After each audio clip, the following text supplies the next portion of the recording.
مجھے بڑی حیرت ہوئی ہے کہ ایک ساتھی جو بالکل باشرح میرے خیال میں جماعت کے ساتھ بھی کچھ وقت لگا تھا، اس نے ایسا سوال کر دیا جس نے مجھے حیران کر دیا۔ کہتے ہیں کہ مولانا صاحب جو حج یا عمرہ کر لیتے ہیں تو ان کی ساری زندگی کی نمازیں معاف ہو جاتی ہیں نا۔ میں حیران ہو گیا، میں نے کہا یار یہ آپ نے کہاں سے سن لیا؟ کہتے ہیں نہیں، کہتے ہیں نا کہ بھئی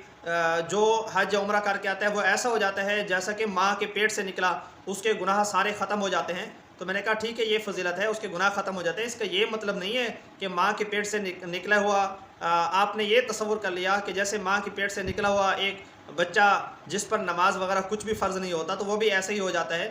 ہمارے تو ذہن میں نہیں تھا کہ یہ لوگ ایسا بھی سوال کریں گے، ایسا بھی سمجھیں گے۔ تو بہرحال اس نے سوال کیا، اچھا سوال تھا، میں نے اس کا جواب عرض کیا کہ بھائی اس طریقے سے نماز معاف نہیں ہوتی، بلکہ کسی بھی طریقے سے نماز کی معافی ہے ہی نہیں۔ جب تک سانس ہے، چاہے امیر ہے، غریب ہے، کوئی بھی ہے،